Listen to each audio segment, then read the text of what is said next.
How to make an easy fishing float in a minute. Double-sided for long casting. The float is extremely easy to make, really in 1 minute. It has a double-sided fastening in the line, which ensures easy and long casting.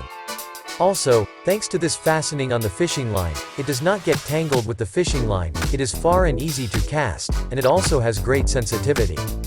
Used for fishing, in order to feel any, even the weakest bite.